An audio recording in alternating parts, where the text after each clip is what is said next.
Take 8, kamera on, lightning on, action. Oke teman-teman, pada video kali ini saya akan menyampaikan hal yang sangat penting. Nah, pada kesempatan ini saya akan menyampaikan refleksi mengenai apa yang saya dapat selama 1 semester. Setelah saya mengikuti mata kuliah komunikasi bisnis, saya menyadari bahwa komunikasi bisnis itu bukan hanya kemampuan berbicara, tetapi bagaimana kita menyampaikan pesan dengan jelas, memahami orang lain, bekerja sama, dan mencapai tujuan bersama. Ada beberapa hal penting yang saya pelajari di komunikasi bisnis. Nah, di video kali ini saya akan menjelaskan. Cut. Nah, hal pertama yang saya pelajari adalah memahami apa sebenarnya komunikasi bisnis itu. Komunikasi bisnis itu adalah proses menyampaikan informasi, ide, maupun keputusan dalam lingkungan kerja atau organisasi dengan tujuan tertentu. Tujuan tersebut bisa berupa memberikan arahan, menyelesaikan masalah, membangun kerjasama, sampai mencapai target yang sudah ditentukan. Nah, sebelum belajar mata kuliah ini, saya menganggap komunikasi itu hanya aktivitas berbicara dan mendengar saja. Namun, setelah mempelajari komunikasi bisnis ini, saya memahami bahwa komunikasi memiliki peran yang jauh lebih besar karena menentukan apakah suatu pekerjaan dapat berjalan dengan baik atau justru menimbulkan kesalahpahaman. Komunikasi bisnis yang baik memiliki beberapa ciri seperti pesan yang jelas, bahasa yang mudah dipahami, tujuan yang terarah, dan adanya tanggapan dari penerima pesan. Nah, sebagai contohnya seperti ini. Misalnya, ketua kelompok hanya menyatakan, kerjakan bagian kalian masing-masing. Kemungkinan anggota akan bingung karena tidak ada penjelasan yang jelas. Tetapi, jika menyampaikan bagian pendahuluan dikerjakan oleh A, pembahasan oleh B, desain presentasi oleh C, maka setiap anggota memahami tugasnya dan bekerja menjadi lebih teratur. Nah, selanjutnya, hal berikut yang saya pelajari adalah proses komunikasi. Dalam komunikasi terdapat beberapa unsur penting, yaitu pengiriman pesan, isi pesan, media komunikasi, penerimaan pesan, umpan balik atau feedback. Materi ini membuat saya memahami bahwa komunikasi tidak berhenti ketika seorang selesai bicara, tapi baru dianggap berhasil jika penerima pesan itu memahami isi pesan dengan benar. Saya juga belajar bahwa seringkali masalah dalam organisasi bukan terjadi karena kurang bekerja sama, tapi karena komunikasi yang kurang tepat.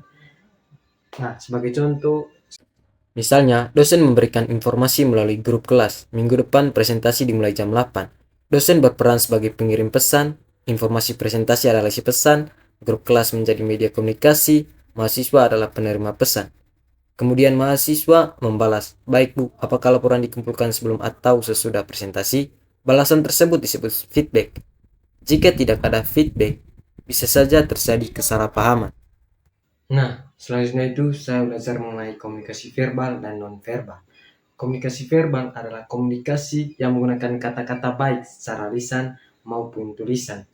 Sedangkan komunikasi non-verbal adalah komunikasi yang disampaikan melalui ekspresi wajah, gerakan tubuh, kontak mata, nada suara, hingga sikap.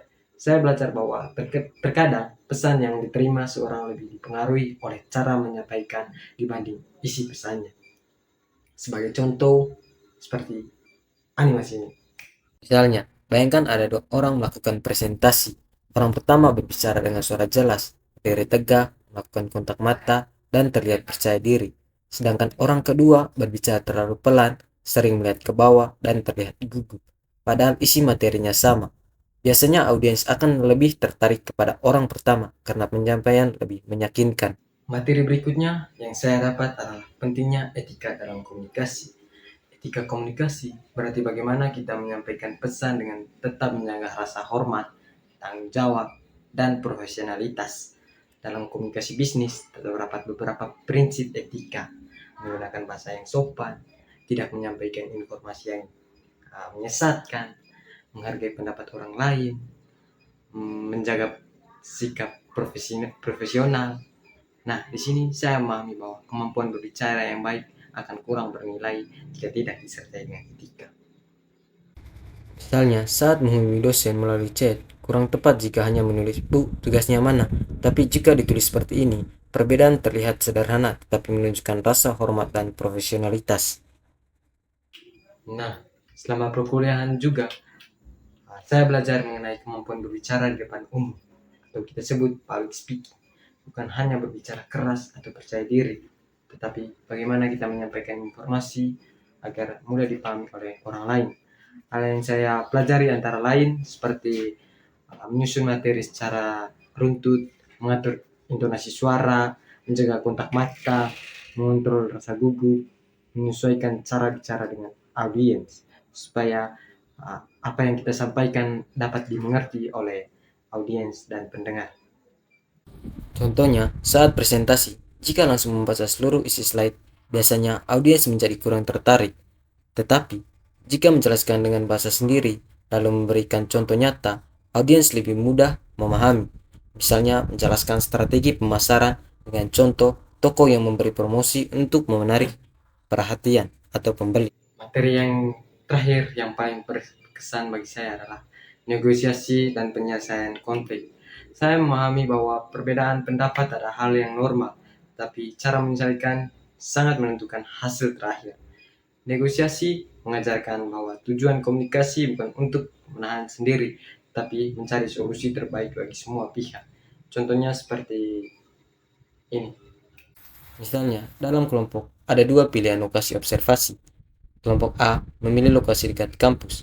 Kelompok B memilih lokasi yang datanya lebih lengkap. Nah, solusinya bisa mencari tempat yang tetap mudah dijangkau, tetapi datanya memenuhi kebutuhan. Dengan begitu, semua pihak merasa didengarkan.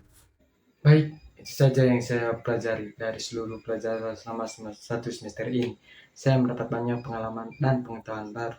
Saya belajar bahwa komunikasi bisnis bukan hanya tentang bicara, tapi tentang bagaimana kita memahami orang lain, membangun kerjasama, menyampaikan ide secara efektif, dan menciptakan hubungan yang profesional.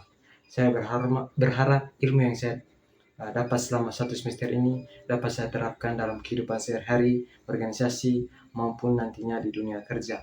Dan semoga video yang saya buat ini dan penjelasan yang saya jelaskan ini semoga bisa bermanfaat bagi teman, bagi audiens yang mendengarkan. Sekian dari saya Irenis Triputrahami mengucapkan terima kasih karena telah menonton video ini sampai akhir. Terima kasih. Macam tak betul je budak ni.